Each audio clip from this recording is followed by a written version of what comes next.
Ako nga pala si Erica. Tawag nila sa akin dito, Ambang. Isang tamad at patulog-tulog lang dito sa Canada. Pero may pangarap sa buhay. Pangarap kong yumaman nang walang ginagawa.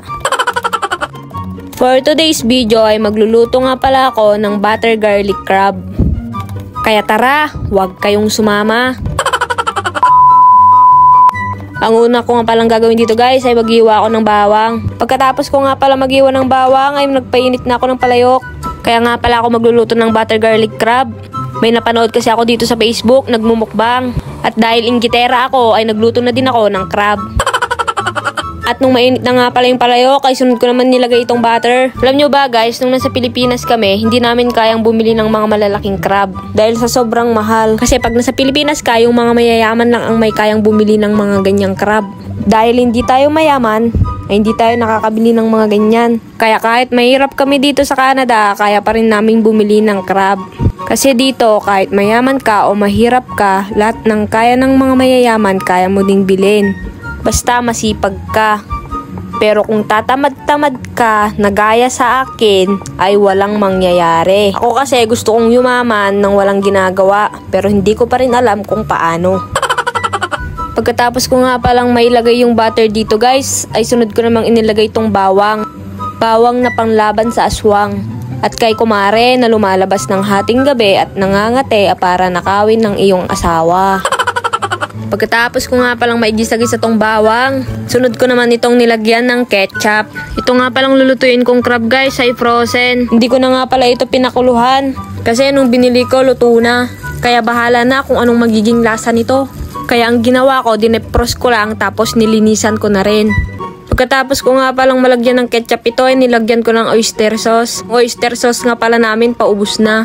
Sinimot ko nga lang pala. Dahil may nakita akong konti pang laman kaya nilagyan ko ng tubig para ilagay ulit dito.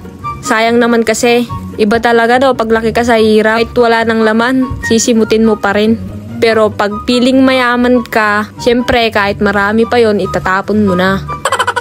Nung malagyan ko na nga pala ito ng oyster sauce, sunod ko naman nilagyan ng asin. Tapos nilagyan ko na din ng paminta. At nung malagyan ko na nga pala ng paminta guys, tinikman ko.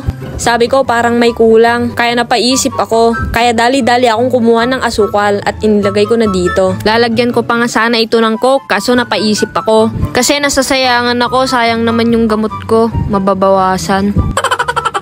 Nung okay na nga pala yung lasa nito, ay sunod ko naman nang nilagay itong crab.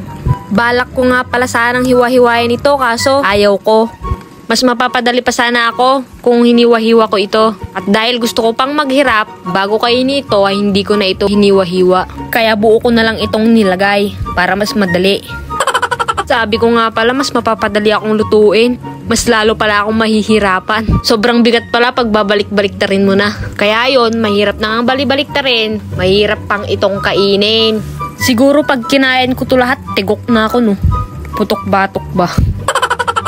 So ayun, kung hindi ka pa nakapag-follow sa aking page, ay baka naman mag-follow ka na. At ito na nga pala ang ating pugpugtong butter garlic crab. At ito na nga pala yung finished product. Bye!